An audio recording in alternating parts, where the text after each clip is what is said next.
That was the most sickening thing a person could watch.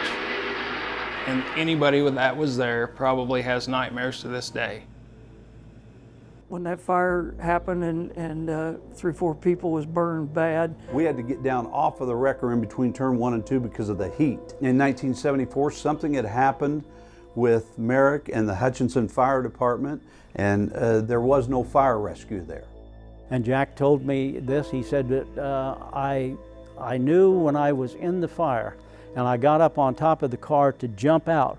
He said I knew which direction to go, but he said I was burning. I was burning, and right when I was ready to jump off, a gas tank in the car next to me exploded. It knocked me back into the car. And he said, I knew it, and I said it to myself, if I don't get back up there again and make this jump this time, I'm not going to get out of here.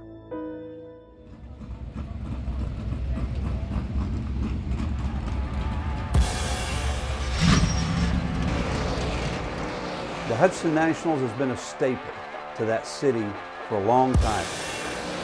The echo, you could hear the race cars anywhere in the city of Hutchinson when they're racing at the Kansas State Fairgrounds because of that 10,000 seat grandstand and the roof over that grandstand that throws the noise out. Drivers have told me that they can hear the cars when they get on the front straightaway. That's part of the stigma of that whole place. You know, it's the fact that it's got the biggest, baddest, fastest half-mile racetrack around it that I've ever been to. It doesn't get run on other than just certain times of the year. The emotion that takes place because guys gear up all season long. There's some guys that keep a car just for the Hutch Nationals. This racetrack is 109 years old. I mean, there's not a lot of race facilities that are open that long that survive.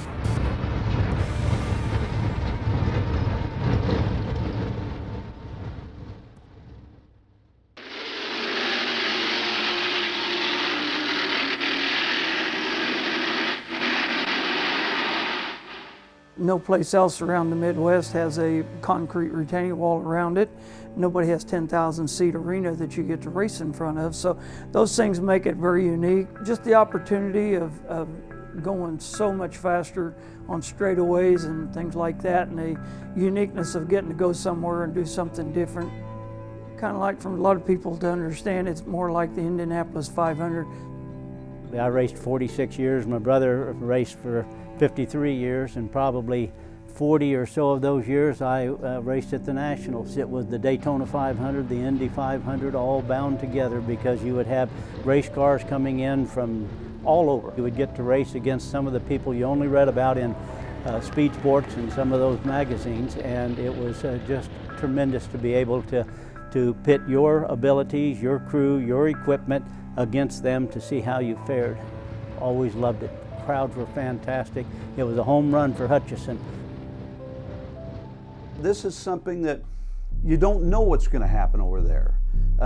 You know, drivers have said time and time again, Kansas State Fairgrounds half mile with that wall around the top, as fast as you go down those straightaways, you can take any car you want, a late model stock car, a sprint car, a modified, and if things don't go right and that car doesn't turn when you go into turn 3 or turn 1, you can take what's left of it home in a paper bag. The speeds are higher, they're faster, you have more mechanical breakdowns because of the high RPMs of the motors. You got tire wear because there's a lot of sand built in this dirt, you know. There's so many things that factor into winning the Hutch Nationals. It's a lot of luck. It's not like the short tracks that you race against a guy every weekend and you can put a fender on him and get him loose, or worse yet, spin him out. You got to drive to the best of your ability, and it's not just a matter of going out and tearing up somebody's equipment, because that's not winning. That's just a situation there that all you're doing is creating chaos. Doesn't matter if it's in Hutchinson, Kansas, or if you're in Daytona. It's the same concept. To those people who are there, the fans who are there, the racers who are there, it's the same momentum, it's the same excitement. It's just a different track. There, you're parked out in a field basically behind the grandstand. So you see the back of it, but you get pushed through a tunnel. And all of a sudden you're pushed out and there's this grand old half mile with 223 6-foot cement walls staring at you. And there's a 10,000 seat grandstand, and it's like a metamorphosis that takes place. It's all of a sudden, it's like a racehorse, like Secretariat, that's getting ready to run in the biggest race, to win the Triple Crown. That's what these guys are like. The heart beats faster. All of a sudden, you're not at 81 Speedway anymore. You got one weekend to do your best to win the Hutch Nationals, and you get one shot at winning it. I mean, it's an adrenaline rush that precedes no other racing form around this area. There's certainly been, a lot of fun and glory, and a lot of history with it, and unfortunately, there's been some bad times. Not a favorite story, but the fire in 1974. When that fire happened and 3-4 people was burned bad, it turned into a pretty messy situation. That was the most sickening thing a person could watch. And anybody that was there probably has nightmares to this day. Jack Petty was racing at Hutchinson, and Jack was somebody that I'd raced against a number of years, had some success against him. He was good. Right at the start of a 50-lap Grand National event, it was a dusty, dirty track, and the cars started piling up. Fire broke out, and Jack was badly burned, almost lost his life. I actually drove Jerry Soderberg, who was one of the drivers that was burned real bad. We took him down into the hospital emergency room and went by the one driver who later I found out was Jack Petty. Didn't know who he was. Absolutely didn't know he had been burnt so bad. I was there with my dad, but at that time I was still young enough. I couldn't even go in the pits, and I was on the third row of the bleachers. And the heat, the smell, the fire, it was sickening. The second explosion that we heard, we had to get down off of the wrecker in between turn 1 and 2 because of the heat. In 1974, something had happened with Merrick and the Hutchinson Fire Department, and there was no fire rescue there. With me is co-host Roger Thompson. We're visiting with Jack Petty. This is you jumping out of that fire.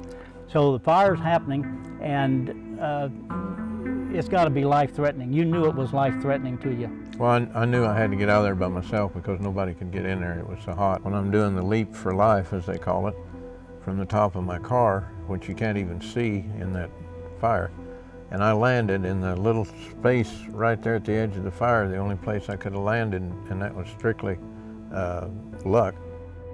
And as soon as he jumped, why, his pit crew that helped him, Jack had ran a late model earlier that day, they ran over and grabbed him and pulled him back, and they got burned. And so then from there, Jack was taken off to the burn center. They wrapped us in sterile sheets, put us in body bags, and filled the